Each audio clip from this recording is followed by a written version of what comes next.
kitapta Geray Hanedanı'nı yani dinastiyasını ve onun Osmanlı Hanedanı'nın münasebetlerini anlatmaya tırıştım.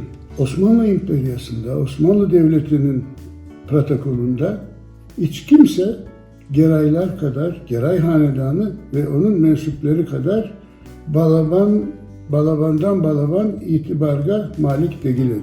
Osmanlı protokolünde hiç kimse Geraylar gibi koterilmez idi. Tek Osmanlı padişahı Kırım Hanı'ndan yukarıda kabul edilir idi.